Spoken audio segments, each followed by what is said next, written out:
The first thing I noticed was the smell. It did not belong in the house. Sharp and metallic, cutting through the familiar scent of coffee grounds and clean linen. I stood still in the hallway, half awake, trying to place it. For a second, I thought I had imagined it. Then I saw the bathroom light glowing under the door. I did not remember leaving it on. I walked closer, every step slow, alert in a way that had nothing to do with sleep. When I opened the door, my stomach tightened. The sink was stained red. Not splashed, not messy, carefully wiped, as if someone had tried to erase evidence, but did not quite finish the job. The mirror was fogged, a handprint smeared across the glass.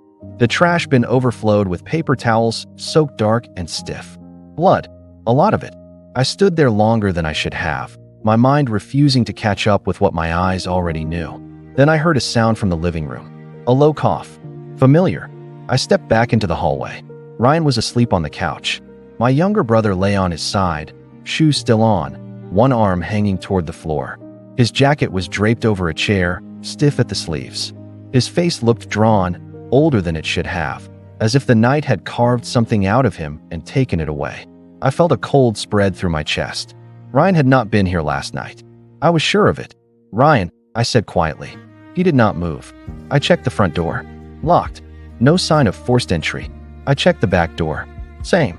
Whoever let him in had known the code, or trusted him enough to leave it unlocked.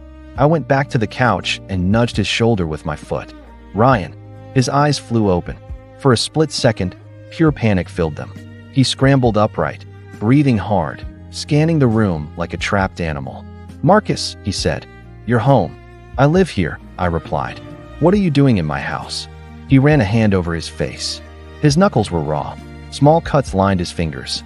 "You shouldn't be here," I added. "I didn't have anywhere else to go." "That doesn't explain the blood in my sink." His gaze flicked toward the hallway. "Away again." "It's not mine," he said. "That's not an answer." He exhaled slowly, shoulders sagging. "I messed up." I crossed my arms. "That's vague." "Good," he said quietly. "Because the details are worse." Before I could respond, I heard movement upstairs. A door creaked. Soft footsteps. My wife's voice followed, still thick with sleep. "Marcus." I turned toward the stairs. "Stay upstairs," I called. "Please." She appeared anyway, robe pulled tight, hair still loose. Her eyes went from me to Ryan, then past us toward the bathroom. She stopped when she saw the stains.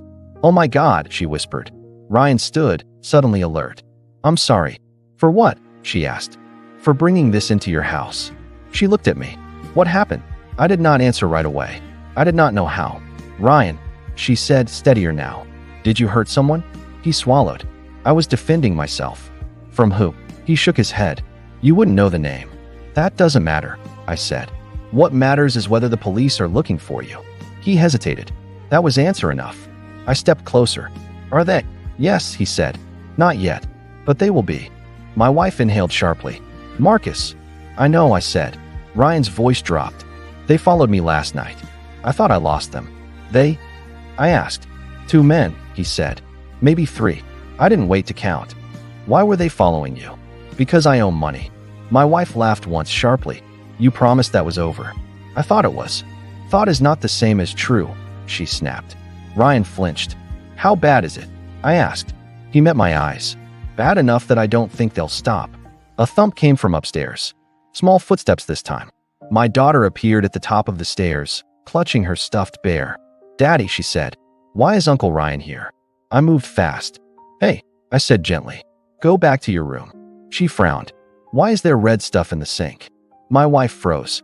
Ryan looked like he might collapse. I climbed the stairs 2 at a time and guided my daughter back into her room. "It's just a mess," I said. "Go back to bed." She obeyed, confused but trusting. When I returned, Ryan was pacing. "You can't stay," my wife said. "I know," he replied. "I just needed time." "Time for what?" I asked. "To decide whether running again is worth it." "And is it?"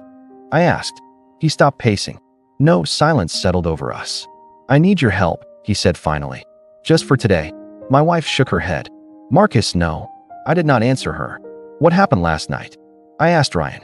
He hesitated, then spoke. "I met a guy named Collins," he said. "He was supposed to connect me with a clean job. Construction. Cash. And..." I asked. "And he lied." My jaw tightened. "He brought backup," Ryan continued. They wanted leverage. They wanted me scared. Did they get it? I asked. He nodded.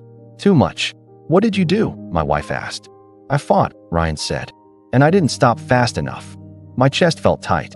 Did you kill him? No, Ryan said quickly. I don't think so.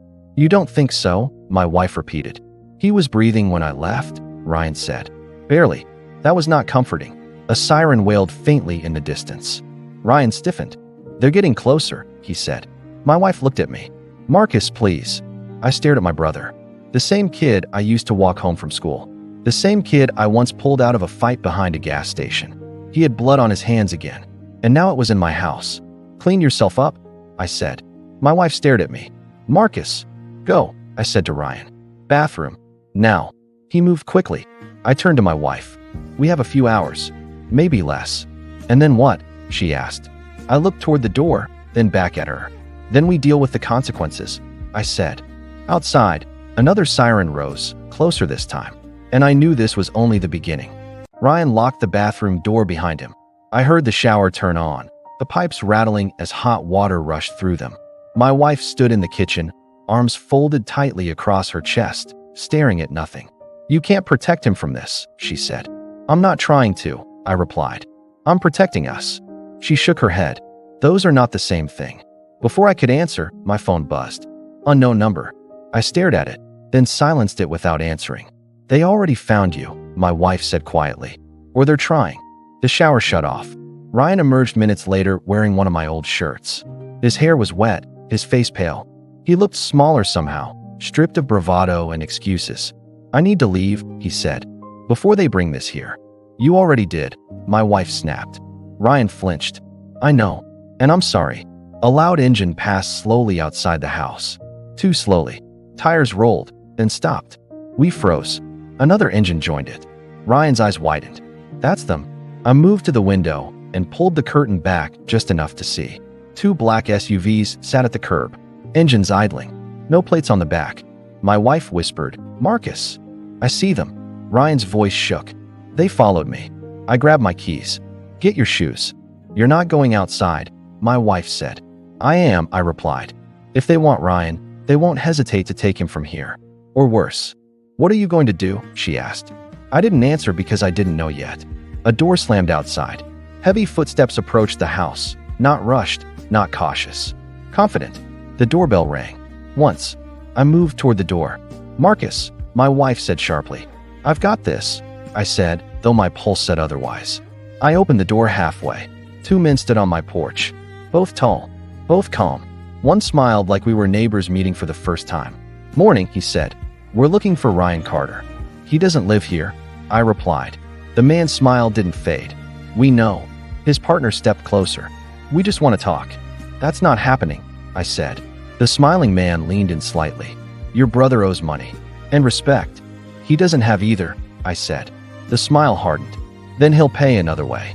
I felt Ryan move behind me. Marcus, he said quietly. I stepped aside before he could come forward. He's leaving.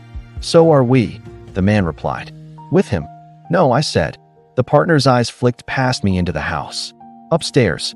The hallway. You've got a family, he said. That complicates things. My chest tightened. Leave. The smiling man sighed. We tried to do this clean. I slammed the door shut and locked it.